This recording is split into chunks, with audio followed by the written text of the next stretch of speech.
Are you having issues with your ITIN?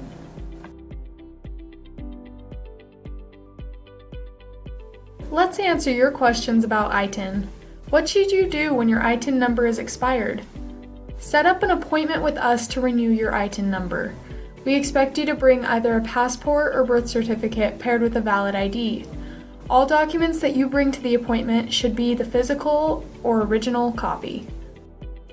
Have you never had an ITIN number before and need to apply for one?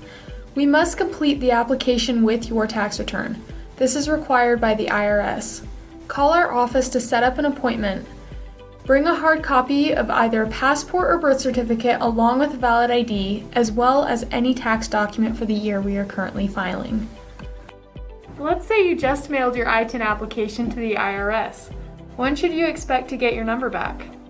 In about 8 to 12 weeks. If you are planning to use any of the identifications sent to the IRS, it is suggested that prior to filing, you either find a form of ID that you will not need anytime soon, or wait until after you have used those IDs to file the application.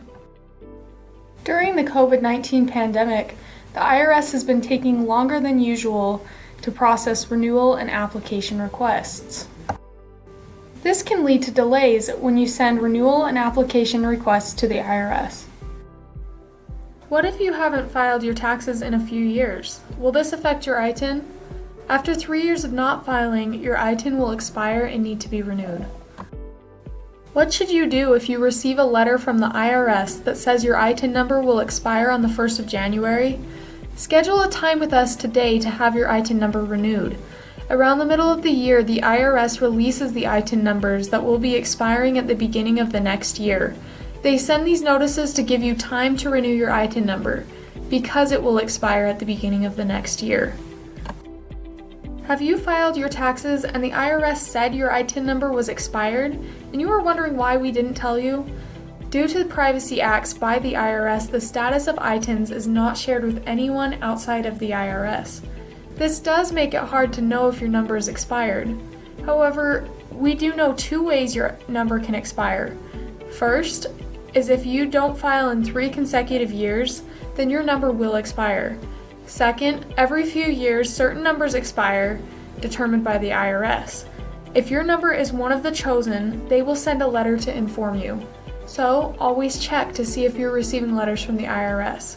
We can best avoid not knowing if your number is expired by filing taxes every year. That way, we know your address is correct and you will always receive updated letters. What if you lost credits on your taxes from the expired number? Can you do anything to fix it?